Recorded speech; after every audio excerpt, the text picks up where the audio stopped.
வணக்கம். எடுத்த உடனே ஒரு சுவாரஸ்யமான கேள்வி கேட்கட்டுமா? உலக புகழ் பெற்ற திருவள்ளுவர் எங்கே பிறந்தார்? உடனே மயிலாப்பூர்னு சொல்லுவீங்க இல்லையா? ஆனா இன்னைக்கு நாம பார்க்க போற இந்த அலசல்ல பல வருஷமா நாம நம்பிட்டு இருக்கிற அந்த ஒரு விஷயத்த மாத்தி யோசிக்க வைக்கும் ஒரு வரலாற்று மர்மத்தை தான் தேட போறோம். ஒருவேளை அவர் பிறந்த ஊர் அது இல்லையோ? வாங்க உள்ள போகலாம். இப்போ இங்கதான் ஒரு பெரிய லாஜிக் இருக்குது. ஒருவேளை திருவள்ளுவர் சென்னையில இருக்கிற மயிலாப்பூர்ல பிறந்திருந்தா, ஏன் அவருடைய அந்த பிரம்மாண்டமான 133 அடி உயரச்சிலை தமிழ்நாடோட மறுமுனையில, அதாவது முக்கடலும் சங்கமிக்கிற கன்னியாகுமரியில அவ்வளோ கம்பீரமா நிக்கணும்? யோசிச்சு பாருங்க. இது சும்மா ஒரு கலைப்படைப்பு மட்டும்தானா, இல்ல காலங்காலமா நாம நம்புற வரலாற்றை நம்மளையே திருப்பி கேட்க வைக்கிற ஒரு அடையாளமா? இந்த மர்மத்தை அவிழ்க்க நமக்கு கிடைச்ச ஒரு முக்கியமான துருப்புச்சீட்டு வரலாற்று ஆய்வாளர் டாக்டர் எஸ் பத்மநாபன் அவர்களோட 50 வருஷ கால தொடர் ஆராய்ச்சி தான். சும்மா இல்லைங்க. 1989 மொரீஷியஸ் உலகத் தமிழ் மாநாட்டுல அவர் சமர்ப்பித்த தரவுகள் எம்ஜிஆர், கலைஞர் கருணாநிதி, ஜெயலலிதான்னு 3 வெவ்வேறு முதலமைச்சர்களையுமே தன் ஆழமான ஆதாரங்களால் சம்மத வச்சிருக்கு. அவ்வளோ ஸ்ட்ராங்கான எவிடன்ஸ். சரி, இப்போ மொழியியல் ரீதியான சில ஆதாரங்களை பார்ப்போம். வெள்ளம் இந்த வார்த்தையை எடுத்துப்போம். தமிழ்நாட்டோட மத்த பகுதிகளில் வெள்ளம்னா என்ன? ஊருக்குள்ள புகுந்து அடிச்சுட்டு போற தண்ணீர், கரெக்டா? ஆனா கன்னியாகுமரியில மட்டும் கிணற்று நீர் இல்லனா குடிக்க பயன்படுத்துற சாதாரண தண்ணீரையே வெள்ளம்னு தான் இன்னைக்கு வரைக்கும் சொல்றாங்க. இது எப்படி திருக்குறள்ல வருதுன்னு பாருங்க. வெள்ளத்தனைய மலர் நீட்டம், அதாவது தாமரை பூத்திருக்கிற அந்த தடாகத்துல இருக்கிற தண்ணிய குறிக்கவே வள்ளுவர் வெள்ளம்ங்கிற வார்த்தைய பயன்படுத்தியிருக்காரு. யோசிச்சு பாருங்க, இது அந்த குமரி வட்டார வழக்கோட அந்த மண்ணோட எவ்வளவு பெர்ஃபெக்டா பொருந்தி போகுது. மொழியல்ல இன்னொரு ஆச்சரியமும் இருக்கு. மடி, இந்த வார்த்தையை கேட்டா மடிப்பிச்ச இல்லனா சட்ட மடிப்பு இதுதான் நமக்கு ஞாபகம் வரும். ஆனா குமரி மாவட்டத்துல மட்டும்தான் இன்னைக்கு எனக்கு ஒரே மடியா இருக்கு அப்படின்னு சோம்பலை குறிக்கிறதுக்கு இந்த வார்த்தையை பயன்படுத்துவாங்க. இங்கேதான் நீங்க ஒன்னு நோட் பண்ணணும். ஏதோ ஒரு குரல்ல மட்டும் இந்த வார்த்தை வரல. சோம்பேறித்தனமா இருக்கக்கூடாது அப்படிங்கறத விளக்க ஒரு முழு அதிகாரத்துக்கே மடியின்மை அப்படின்னு இந்த குமரி மாவட்ட வார்த்தையை தான் அவர் தலைப்பாவே வச்சிருக்கார். இது ஒரு பெரிய க்ளூ இல்லையா? இன்னும் ஆழமா போனா குமரி மக்களோட பேச்சு வழக்குல ஒரு தனித்துவமான இலக்கண முறை இருக்கு. தமிழ்நாட்டுல வேற எங்கேயும் இப்படி பேச மாட்டாங்க. அதாவது மனுஷங்களை குறிக்கும்போது கூட அப்பா வரும், அம்மா பேசும், அவ முடிக்கும்னு அக்ரின வார்த்தைகளை பயன்படுத்துவாங்க. கேட்கறதுக்கு கொஞ்சம் வித்தியாசமா இருக்கும், ஆனா அதுதான் அவங்க பேச்சு வழக்கு. இந்த நுட்பமான லோக்கல் கிராமர் குரல்ல எங்கேயாவது வரதான்னு தேடினா அங்கே ஒரு சர்ப்ரைஸ். இதனால் இவன் முடிக்கும், பாத்தீங்களா?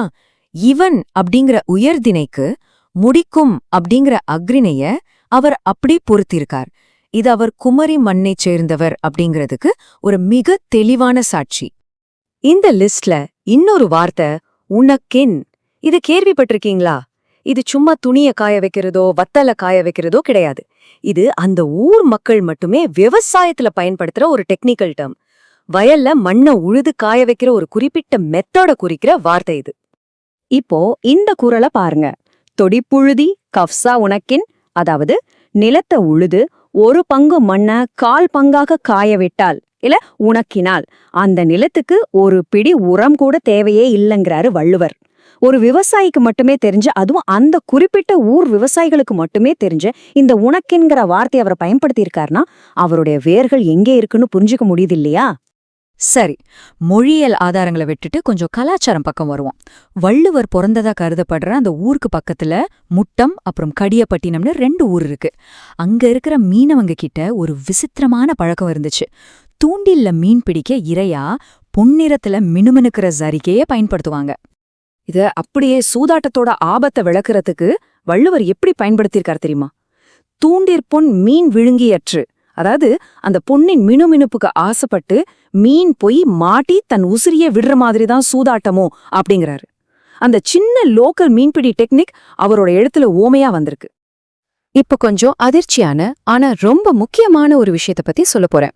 மலைப்பகுதிகளில் பின்பற்றப்பட்ட ஒரு டார்க் கலாச்சார தடையும் இது. இது உண்மையிலே ஒரு பெரிய கேம் சேஞ்சர்னு தான் சொல்லணும். பண்டைய கால நம்பூதிரி சமூகத்துல பிணம் தழுவுதல் அப்படின்னு ஒரு சடங்கு இருந்துச்சு. ஒருவேளை கல்யாணமாகாத கன்னிப்பெண் இறந்துட்டாங்கன்னா அவங்க ஆத்மா சாந்தி அடைய அந்த சடலத்து மேல சந்தனம் பூசி ஒரு ஏழை இளைஞனை இருட்டறையில விட்டு அந்த பிணத்தை தழுவி வரச் சொல்வாங்க. கேட்கறதுக்கே குளநடுங்க வைக்கிற இந்த சடங்கு அந்த பகுதிக்கு மட்டுமே உரிய ஒரு இருண்ட பழக்கம்.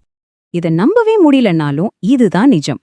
பணத்துக்காக காதல் செய்றவங்களோட பொய்யான அன்ப விளக்க இருட்டறையில் ஏதில் பிணம் தழுவியற்று அப்படின்னு ஒரு குரல்ல சொல்றாரு வள்ளுவர். இருட்டறையில முகம் தெரியாத பிணத்தை தழுவுறது போன்றதுன்னு அந்த மலைப்பகுதியில நடந்த சடங்க அப்படியே ஒரு மெட்டாஃபரா பயன்படுத்தியிருக்கார். இதை விட ஒரு மறுக்க முடியாத ஆதாரம் இருக்க முடியுமா? இப்படி கிடைச்ச எல்லா க்ளூக்களையும் ஒன்னு சேர்த்து வச்சு டாக்டர் பத்மநாபன் அவர்கள் கடைசியா அந்த ஊரை கண்டுபிடிச்சார். நாகர்கோவில்ல இருந்து ஒரு 14 கிலோமீட்டர், முட்டம் கடற்கரையிலிருந்து ஒரு 5 கிலோமீட்டர் தூரத்துல இருக்கிற திருநாயனார்குறிச்சி தான் அந்த இடம். இதோட பழைய பேர் தான் கடியப்பட்டினம். கரைகண்டேஸ்வரர் ஆலயம் இருக்கிற ரொம்ப அமைதியான கிராமம் அது. அங்கதான் வள்ளுவர் பிறந்திருக்கணும். இது மட்டும் இல்ல, அந்த பகுதியோட நிலப்பரப்பே இன்னிக்கும் அவர் பேரை தாங்கி நிக்குது. தடிக்காரங்கோணம் பக்கத்துல வள்ளுவன் கல்பொற்றை அப்படின்னு ஒரு குளிர்ந்த மலைப்பகுதி இருக்கு. அங்கதான் வள்ளுவரும் அவர் மனைவியும் தேனும் தினையும் சாப்பிட்டு ஓய்வெடுத்ததா சொல்றாங்க. அது மட்டுமா, அங்க இருக்கிற ஒரு கரும்பாறையில ஒரு பாதச்சுவடு இருக்கு. அது அந்த பகுதி பழங்குடி மக்கள் இன்னிக்கும் தெய்வமா கும்பிடுறாங்கன்னா பாத்துக்கோங்களேன். இப்ப புரியுதா? இத்தனை ஆழமான ஸ்ட்ராங்கான வரலாற்று மொழியியல் ஆதாரங்கள் தான் நம்மள மறுபடியும் அந்த பிரம்மாண்டமான 133 அடி சிலைக்கே கூட்டிட்டு போகுது. திருக்குறளோட 133 அதிகாரங்களை உலகத்துக்கே சொல்ற விதமா ரொம்பவே நேர்த்தியா இதை டிசைன் பண்ணியிருக்காங்க. ஆனா இந்த பிரம்மாண்டம் என்ன ஓவர் நைட்ல நடந்துருச்சா? கண்டிப்பா இல்லங்க.